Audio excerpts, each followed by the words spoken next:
Anna, you have a couple minutes? I will likely repeat what Margaret just said. So very briefly, no, I don't have details for you because we've talked about the details. As far as arming, my role here today and always is to arm you with the information you need to tell your story. Margaret gets to talk about the careful consideration that went into the task force work and led to policy recommendations. I get to talk about how what that ultimately gets put in place is administered and talk about the numbers, how it's working, and to fairly execute on the laws that are put into place.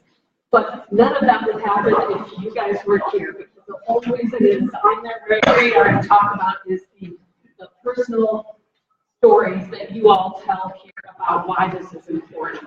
Very anecdotally, we had the opportunity to talk to USDA staff recently, and one of the questions that came over the line was, so broadband is an issue in rural areas? So the point being that it's so difficult to understand that it actually can be a bottleneck unless you're actually living it. So the fact that you tell a person real stories there is what makes this issue even in your plan. So your role is critically important to what we're doing here. And again, that's really all I have to say today. We have maps of where all the investments have gone. We have detailed information on your region or your area. So if you need any information from us to help you better tell those stories, Diane and I are here today to act as your resources. Anything else you want me to cover? And you'll be around, so we will be around always. We will, and I see Jane Leonard's here, and so there's another voice as well with some historical reference, and she is also well equipped to be a resource. I didn't tell her I was going to. Make sure mentioning the fact that just the program itself, the program is being used in other states, looked at by other states as a model that works, and I think that will be good. Absolutely. We just made a list of the states that we have consulted with in the last year, and we have 10 that we've gotten to the point of materially and detailing oriented the legislation that's gone into place. And we, in fact, in Ohio, the final vote on the work that they've done is happening today. We have Ohio, Michigan, Missouri, Tennessee, and headed out to Colorado in a couple of weeks. We meet with the Michigan task force next week. But the point is, the USDA has asked us to meet with all of their regional offices and talk about broadband. USDA office in Tennessee has held our program up as a national model. So the idea is we've built something really powerful and it's being recognized nationwide. Now is not the time to back away from the steps that we've seen. Are there any states that do currently have border-to-border, a fiber border-to-border? Any states have achieved that? That's a great question. And no, there are no states that have achieved 100%. There are a number of states that are closer than Minnesota. A lot of them are on the eastern coast where there's smaller states with a lot higher density, so they would have higher coverage rates. There are a couple of states that are very worth watching that are more like ourselves that have made some really significant progress. North Dakota is one, Utah is another. Those are, we compare ourselves to them because we have some more density and terrain issues. Thank you, Dana. And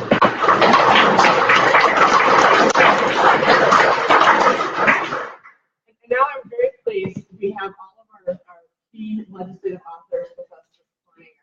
And the bipartisan bills, we have our top DFL and our top Republican authors here this morning. So I tend to be a little laid back about this portion, just because in respect to all of your schedules.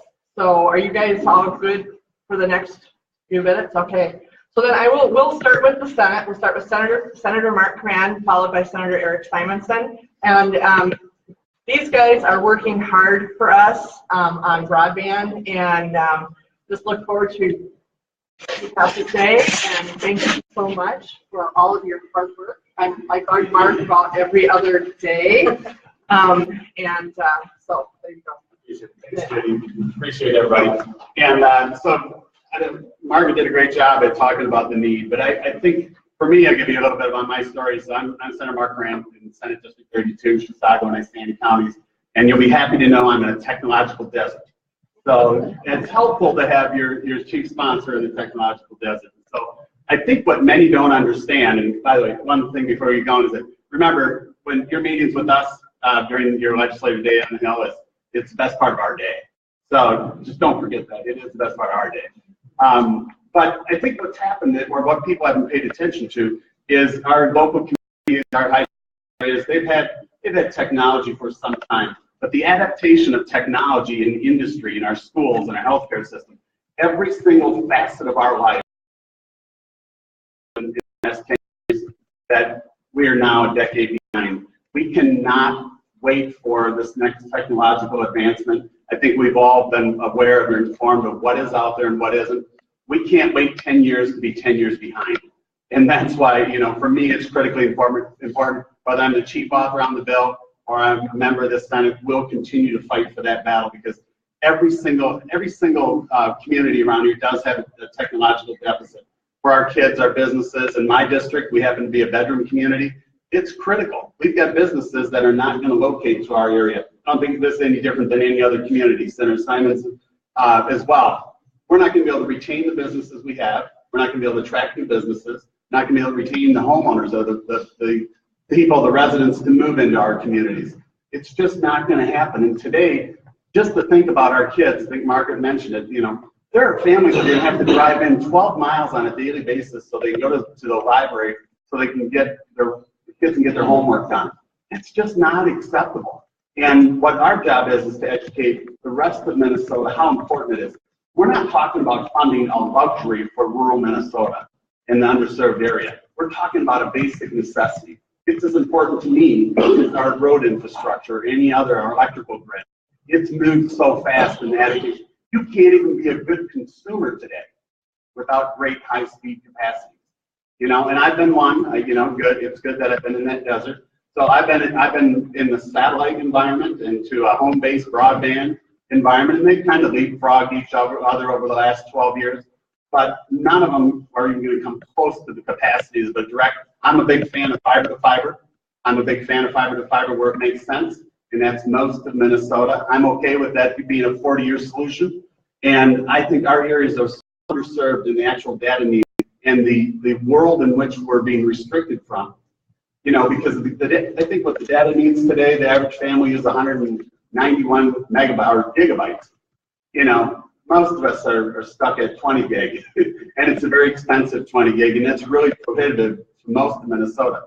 Yeah, something is available, but at what cost? Our goal is to make it available across the entire state at a cost that meets, the average family's abilities to support, especially those on fixed income. Many don't believe. I think in some of our areas, we've seen some resistance in some of our communities because it's been pushed in a reactionary mode.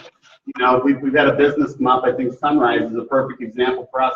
One of our local, actually, I think it's the only commercial enterprise in the township that said, we have to move. It's the only commercial enterprise. So there was resistance from the individuals because it was thrust upon them and that they weren't notified, or we haven't done a good job at educating them about this emerging need.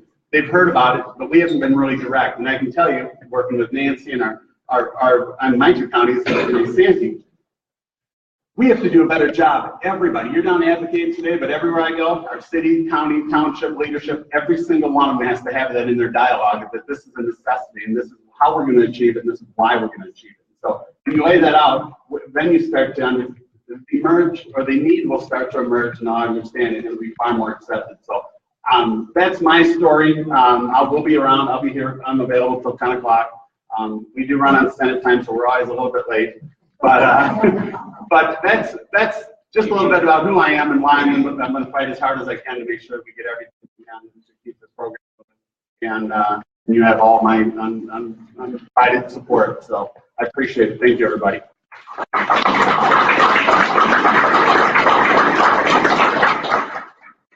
Good morning. It's good to see you all here again. It seems like yesterday that we started this journey about broadband. I remember bring this bill and be a champion here in the Senate. It's real important that we have a bipartisan approach to this issue, and I think that we've created that over the course of the last 6 or 7 years. I remember when I first came into the House of Representatives, which wasn't that long ago, just in 2013, and a group of folks came to me and approached me about carrying this bill to create this border-to-border broadband for the support of economic development across greater Minnesota. And I thought, well, this is really cool. Being from Duluth, that's where I live, you know, I have enjoyed the opportunity to have access to quality broadband for many years. I didn't quite realize the scope of the problem once you get outside of some of these more populated areas. And Duluth is unique because we do have access in our city, but I only need to go a few miles out into the county and that service drops off. I remember back in 2013 when, you know, a lot of folks that are in this room were advocating for this initial bill and this initial investment of public dollars into this hardline infrastructure that we wanted to create, you know, across the entire state. It was so challenging to have to go to metro area lawmakers and convince them that this was a serious problem. And it's only because that they've been spoiled for so long and having access to quality service here in the metro. I remember having many conversations with, at the time, Speaker Paul Peason about why this was so important to greater Minnesota to get this provision in the bill. We fought and we fought and we fought and we argued for $20 million, I think it was, the initial investment. And eventually, you know, he agreed. And today, you know, he's probably one of the greater champions for this effort because I think that is the educational piece that you all participate in. As you go around today and talk to lawmakers, whether they're yours or whether they're not, and many of you have done this before, make sure that you just really reinforce why this investment continues to be necessary. We're not going to solve this problem entirely this year. Even if we pass this entire bill at this amount, this does not solve the entire problem. And we all know that as we go forward, it's going to become more and more challenging because the pockets of Minnesota that will remain will become the more expensive pieces that we have. I think many of us are committed to a long-term strategy in getting this done. We recognize that this is like electricity was, you know, 100 years ago, right? That's an old analogy, but it still holds true today. You're going to advocate for funding, and I would just caution you with this word. You're going to hear a lot of comments back to you, because I hear them, I'm sure you will too, about, you know, the necessity to embrace new technology, the necessity to embrace wireless technology and cellular technology, satellite technology, and technology is wonderful, do not get me wrong. But I think it was said at least once, if not twice here, that the only thing that makes that technology work is a solid infrastructure of hardline, right? And that's really what we're building out here. So when I have this conversation with people that really don't seem to get that, I say, well, let's look at it this way. Everybody that drives a vehicle understands the transportation system, right? And most rural lawmakers understand what it takes to get from their home district to St. Paul, more importantly, back to their home district. If you took away all of the highways and the freeways and the state roads from Minnesota and said you can no longer drive on these roads, you have to rely on local and county roads to get from point A to point B every single day. That transportation network would clog up so quickly, nobody would go anywhere, and everybody would become extremely frustrated in a matter of about 4 minutes. That's what it's like when you can't access quality broadband, right? It's not about pulling out your phone and saying, oh, I got a great signal here. No, not about that. To me, this has always been about economic development, how we maintain our rural communities and make sure that people can stay in their homes, run their businesses, go to school, and do all those things that we that live in more populated areas can enjoy. So I'm going to stop there because I could go on for hours, but I want to say thank you for being here. Thank you for being advocates, because the work that you do as voices of these communities is so incredibly important. Thanks for having me.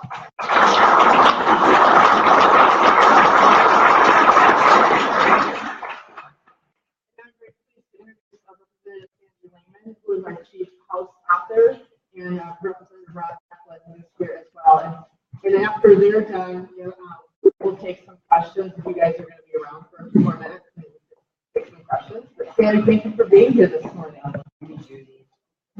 Judy and I have become good friends as well. I'm Representative Sandy Lehman. I introduced myself I have been a broadband advocate since before broadband became a thing, I think. My background is economic development and business development. I was head of economic development for the Itasca area in northern Minnesota. And looking at the future back in the 1990s, we decided that what we needed to do is explore technology and how that could be deployed to help small businesses grow and help new businesses come to the area. And at that time, people were having exposure to the internet, but did not have availability of broadband or high-speed internet or redundant connections and so on. So one of the things we did is we built something called the Itasca Technology Exchange. It was the only place in town that had redundant access and high-speed access, and we welcomed new business startups for that. And that was moderately successful. It was mostly successful because it brought a lot of attention to the issue of the need for connectivity. And it was sort of the center of focus for our activity around broadband.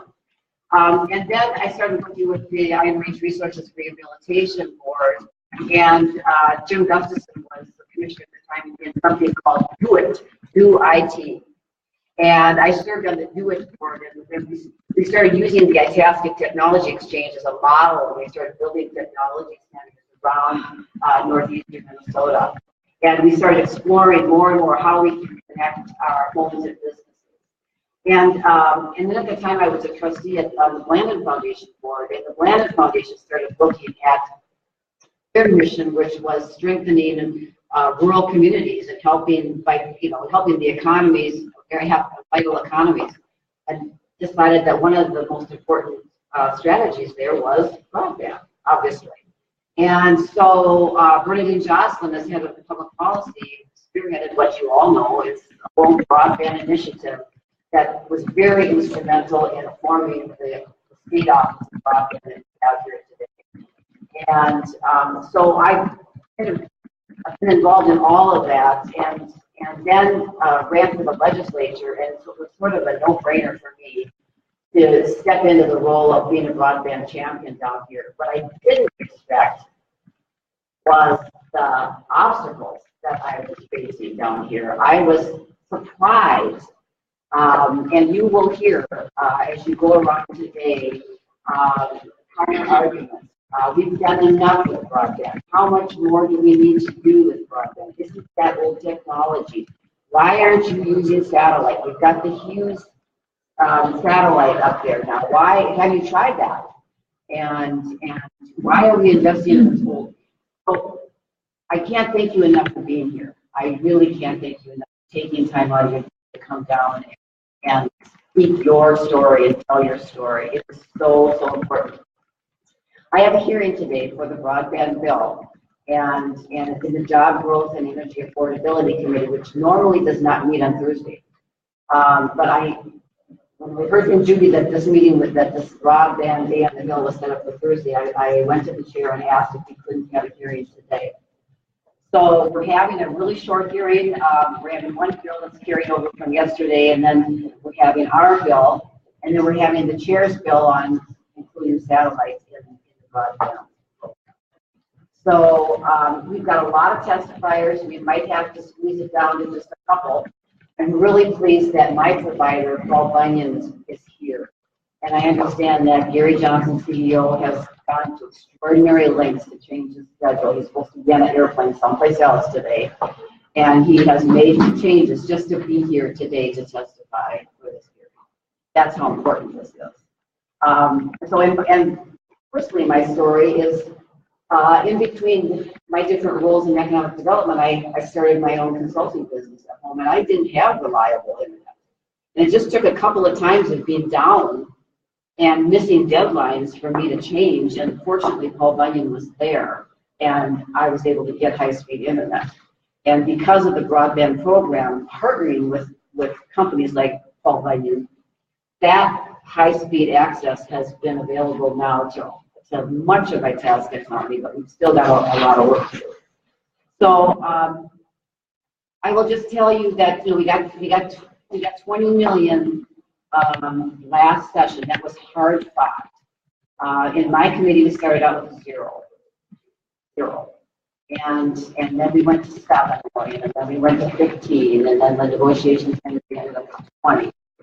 The bill I have is 51. I just want to, in case anybody has high expectations, we're not going to get 51. Just lay that out there right now. We have a surplus, it's not a big one. And in that surplus, we've got priorities. We've got tax conformity, we've got school safety, we've got elder abuse issues, we've got mental health, we've got lots of really important issues that are at play here and looking for a piece of that. And so what I would ask you to do, there is going to be money for broadband, I will tell you that. And the reason that there is money for broadband, all of you really hard, and this Rural Broadband Coalition coming together and making your voices heard. But if you get the chances, you're out in the Capitol today, you're in the Senate building, you're in the State Office building, if you could stop by and thank Speaker Dowd, and if you could stop by and thank Senator Paul Gazelka, because it all comes down to who gets what. It's the leadership that plays an important role. Some of you former legislators know that. And those two gentlemen are both advocates for broadband. But they need to be reminded that there's people like you out there that are really grateful and they're benefiting from that leadership. So with that, just have a great day. I hope to see a lot of you at the hearing. Starts at noon in the State Office building. And yay.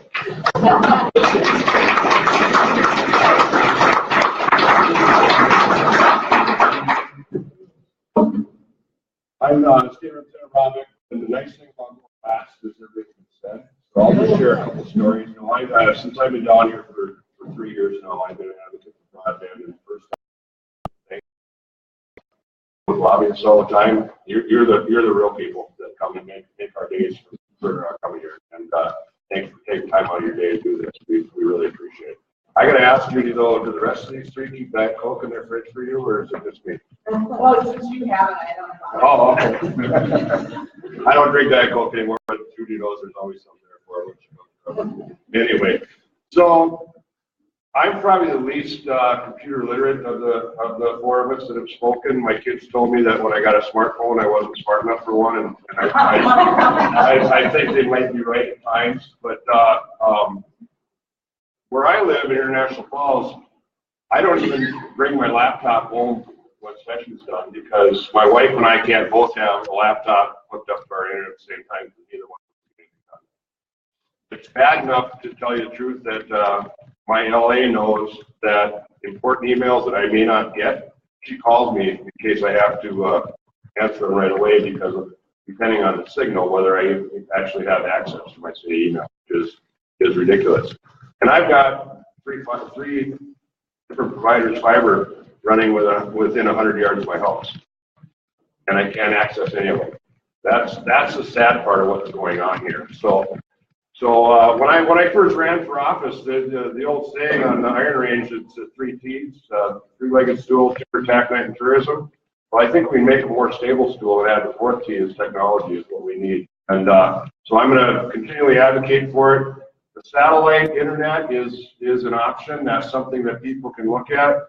But my wife and I have looked into it because our internet service is so lousy. And the folks on the satellite provider said, well, if you have DSL, right now you will not be happy with what we can provide you. So either it's slow, it's weather related. I got satellite TV. Nothing makes me madder than watching the wild in a snow or rainstorm, and all of a sudden you lose it because of weather.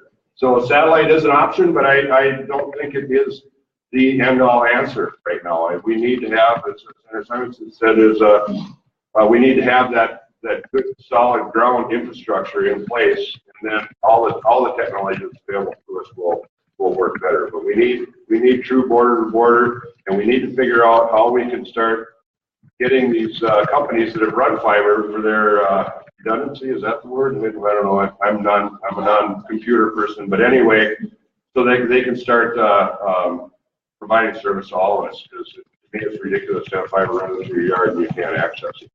So I'm here to work for you. I want to have it. I'd like nothing better than have my wife and I both be able to run a laptop at the same time. So anyway, so I'll be here till about 10 o'clock if anybody has any questions. But again, thank you for coming down and thank you for being asked if you are.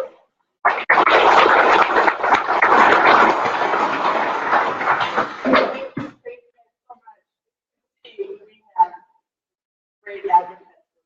These are just the top ones. There are so many more. And the story is the story. You guys, we have a few minutes if you have questions of our legislators. Rick? Yeah, Rick Olson now. I happen to live in Sunrise Township, so I've been very grateful for working Nancy Hoffman's done with one manufacturer in our township high-speed internet. But my concern is that, you know, we had to create, the township created this emergency service district, and there were all these hoops to jump through. And now Fishlake Township, which is our county, is moving much faster, the whole township, so we don't have to do that. But how do you guys envision this playing out across the state? Like co-ops forming or existing services? You know, I'm a big fan of co-ops. I think we've seen the success of the Fall Onion, because I do agree with the challenges that we have in doing the one-offs, you know, because the economies of scale create some challenges, you know, and what are the other things that we need to do to provide a greater opportunity or funding mechanisms or simplicity in the service districts in which you had to go through.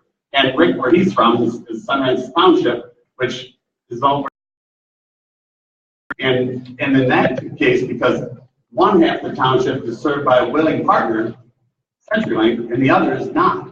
And so what we also have to do, and I've asked our counties to look together, is we've got to put together, and I think Jana has done a good job of looking at, and how do we put together kind of 3 service modules? You know, here's an opportunity or a funding mechanism or a program in which you could execute in your community based on the proximity, the density, you know, to the city. Those are the things I think we need to do a little bit better job at, because we also have to address what are we going to do in the environment where the provider is unwilling completely.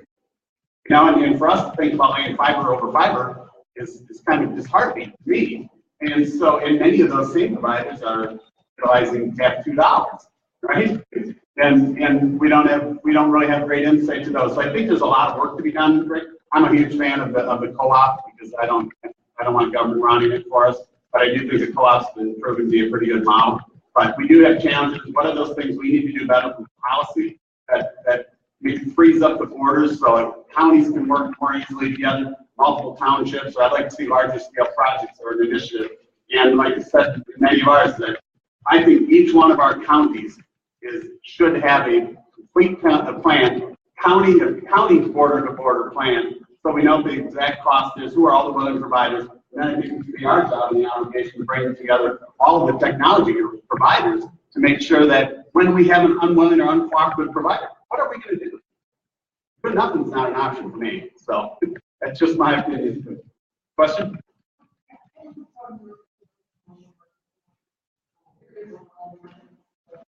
I'm a clerk, and in order for me to pay my taxes for the township and my parent, I have to pick up my computer and drive to the town. It's required. Anyway, in the bigger picture, what is small township around so that we have nothing to support even right now? What would you guys propose when our levies are $15,000, $20,000? I mean, $45,000 tops, and that's just to cover operating expenses. How do we react? How do we get that empowerment?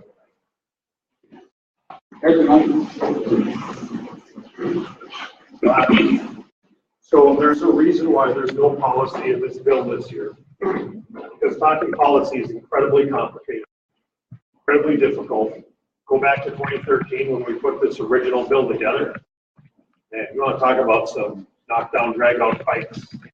It's really complicated when you try to get providers that have been doing something a certain way for a long period of time, try to say, you know what, we want to make this shift.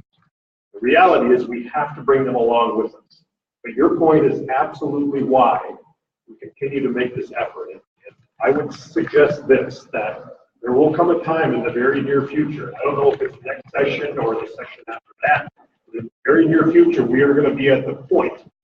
We need to have this discussion about what this policy looks like for the course of the next 5 or 6 years. Because you're right, we are getting into those pockets where it's A, incredibly expensive. B, we're going to have some providers that are going to put up some resistance. I understand that, but we've got to be able to work through those issues. I think the way that it works best is when we can bring in everybody into the room, lock the doors, figure out a solution. And honestly, that is the way to do it, because we sit in our offices and write a bill and say, this is going to be the new policy of Minnesota. It's not going to pass because there's going to be massive resistance to that. We have to bring them in and we have to figure this out. If we can't put this cost of building out this infrastructure only on the homeowners of that particular area, cities, whatever the case may be. That is why this statewide system works, because everybody pitches in and helps pay for it for the greater good. But I think that time is coming, and it's not this year, but my guess is it could be as early as next year. We have to have that discussion. Senator Simon, could I add to that? I would agree. And so I think what we're seeing is, and that's again why I encourage, we have a statewide plan, but we're going to need to refine that more on a county-to-county basis so we have an exact picture. Some of the federal, we're going to be looking, I think, at the federal state. We're going to continue that obligation until we achieve our goals, and then it'll probably emerge or change by then. But I think the one thing that frustrates me is the cap $2. Is that I won't be happy to have cap $2 or the cap 3 without us understanding the exact spending plan for those dollars. To me, I'm frustrated that we don't know and we're not allowed to know what those plans are, and will that backbone support us when we choose to do that last mile build out. And so we need, again, you're the same advocates, we need to work at the federal level. We certainly will as well, and encourage that we have to understand how does it fit in so we can better plan for our communities or within the state of Minnesota.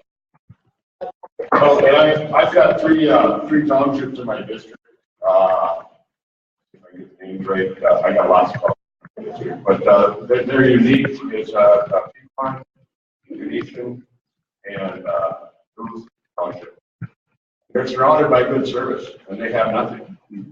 And so they're looking at, Commissioner Rubina's talking, they're looking at forming some kind of cooperative of those three townships to try to pull whatever they can, and then with help from the state or county or whatever to make it more accessible. Because if their kids go to school in Duluth and they got to drive to get on the internet, or they can drive the other way to Clay County, which has terrific broadband. They're stuck right in the middle of no man's land, and they're not far from anything. So what I would recommend for all of the township cities, you've got terrific advocates down here, you got your township folks down here, you got the League of City folks down here, and Association of Minnesota Counties. Somehow, I think those three need to come together and work on one sharp focus to help all of you up. So I would advocate that amongst your lobbyists that you have down here, the folks that you have down here. I'm talking about you all the time, because fair trade, that's what a policy bill. I tried to change policy on solid waste my first year down here, and the day after I got the bill, I had 13 people in my office saying, "What the heck are you doing?" And I didn't know it. So, and I found that out real quick. So anyway, but I think that's where the direction needs to go. I think it's important to note that I've worked for 35 years, and I have a very intimate understanding of the relationship between technology and everything that you guys are talking about. And my question is kind of personal to why I'm here today. How do I best communicate to, not you guys, thank you very, very, very much for your support, for the people who down here who truly don't understand when they say that their issue is healthcare or violence in schools or opioids for having problems. All of these, what they deem terribly important issues, and they just don't have time for broadband. How do I clearly communicate to them that you can't support those things if you don't support broadband? Because I work in that industry and I know none of those programs can exist or work without broadband. There is such a misunderstanding of the technology.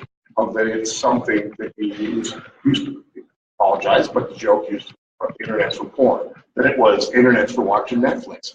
And none of that's true. The internet is the underpinning operational infrastructure of everything we do in modern life.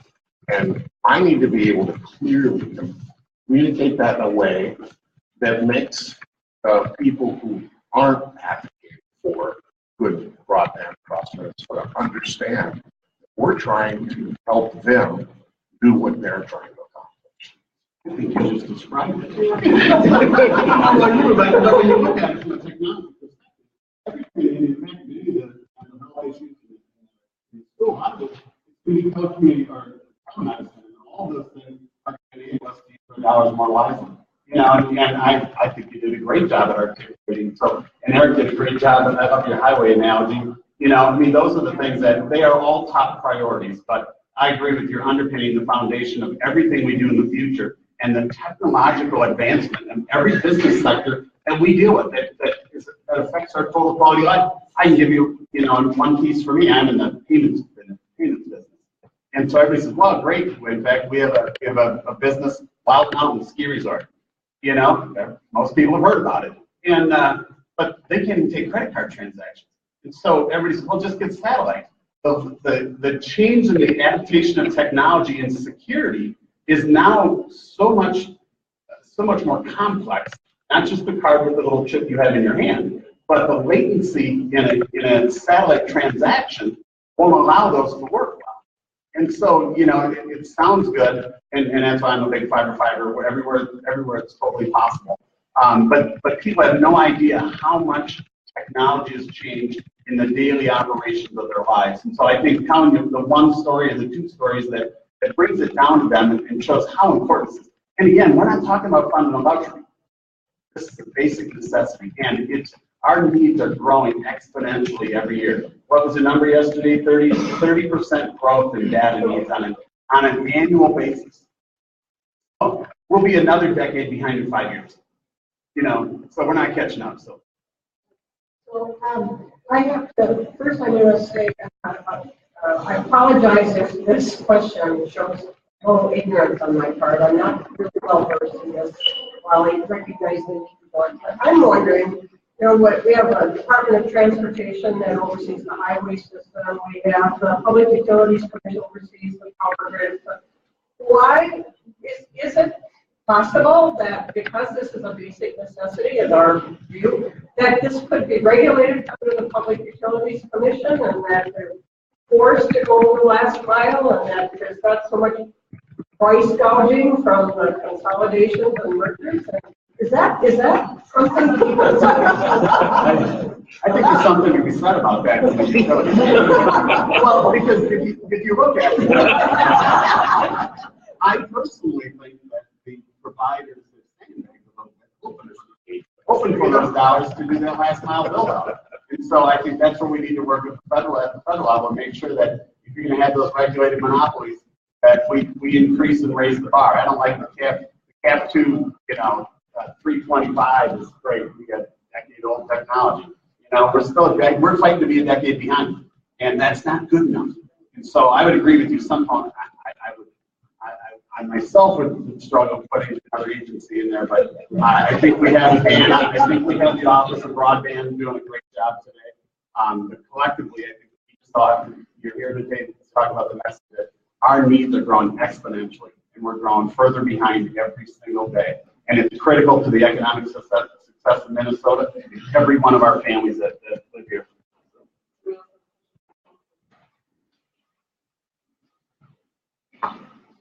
Any other questions for these guys? And we'll let them get on with their busy days. This is a good question. Just I'm showing some pictures. John Paulson Church in Nightlife. The magazine Township Insider comes out.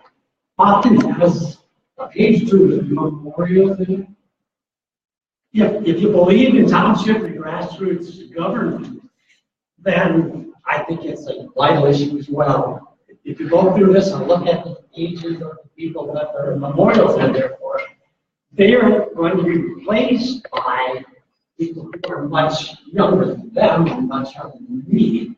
And they are not going to step up and say, oh, yes, I'll be the township clerk, or I'll be the township treasurer. They are not going to step up and take that position unless they have the ability to say, yeah, I can do that job because I know how to do those things already. So I think from a township level, that to me is one of the bigger issues of why it's important. Thank you.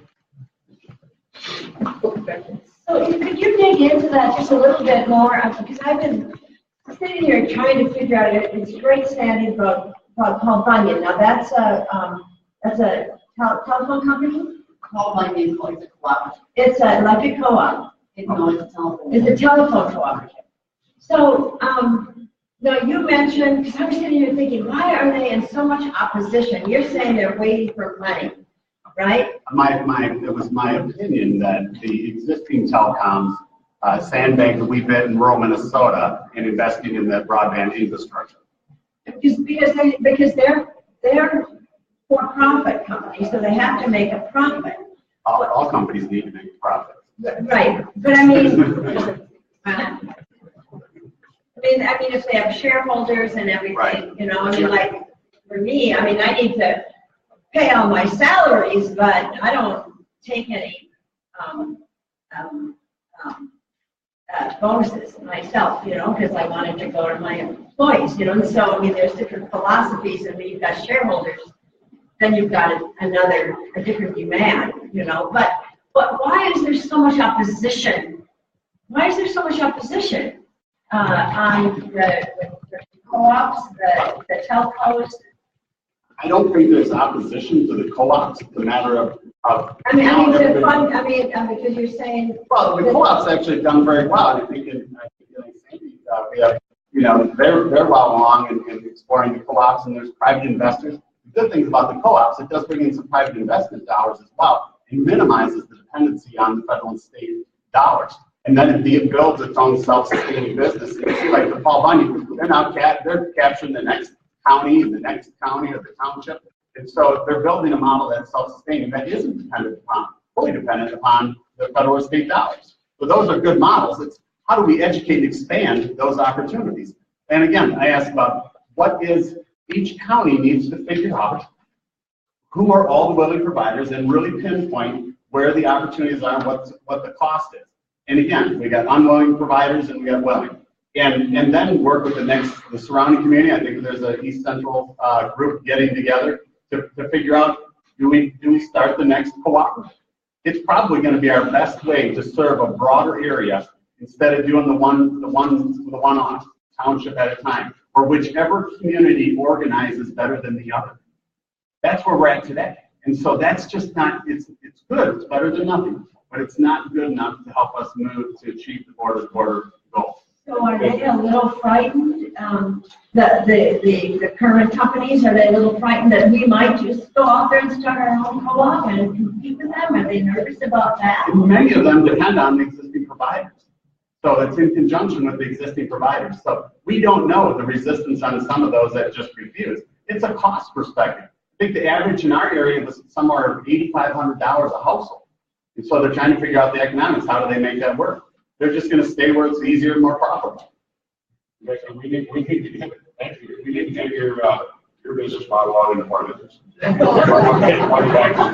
I like that idea. I will tell you that I get criticized. When my husband died and I took our plan up to Wells Fargo, they said, why do you have this need for broadband and you're paying, half or double, in this rural community? It seems to me like you don't want to make money. You should go to some other area. But, companies like mine can vitalize these areas. Yes, I'm paying half again as much. But it's the area that believed in me and elected me, for Christ's sake. I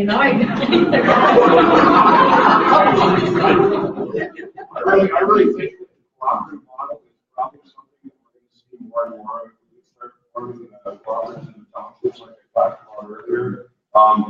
One, I think it will move forward. Number two, I think it will force some of the for-profit providers to get off the stick a little bit more too. So I think the cooperatives are going to be a good model down the road, and like Senator said, we're a decade behind right now already, and we're fighting to stay a decade behind. That's a sad place to be. One more question, Judy, we got time for one more? Yes, yep. I just have a comment, I think all of us have at least an hour drive. So, there's a podcast you can listen to through your smartphone. It's called Community Broadband Tips. And what it does is it provides a podcast of best practices. It talks about co-ops and what's working in the communities. And I think it would be a great use of time on community projects. So why try to support an half hour so I can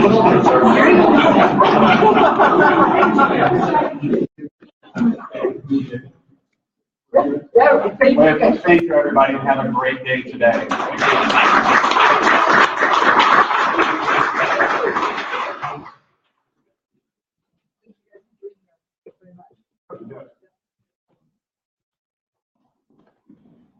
Okay, pretty great start to the morning. Do you guys have any other questions? We do have Margaret Anderson is still here, and Vanna is still here from the Office of Broadband.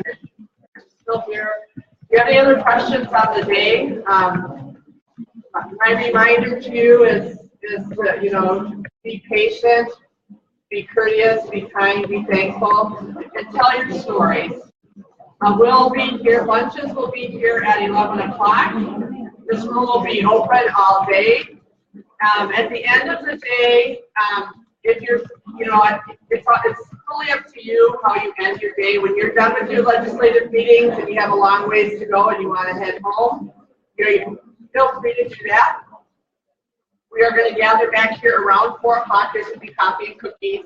Then after that, if people really want to unwind and network and talk more, there's an informal reception at the I would call it the Kelly Inn. It's technically the Capitol Bridge now, but if people want to gather for and unwind a little bit more before you go home, that's the end of the day. So any other questions? 4 o'clock we'll have coffee and cookies here if you want before you head out, and then if you want to socialize more, we'll meander down the road, down the street here.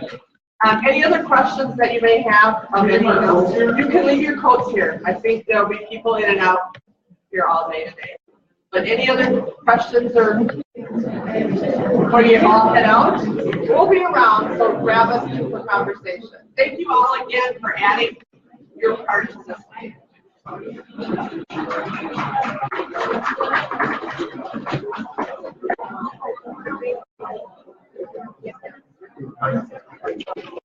Goodbye.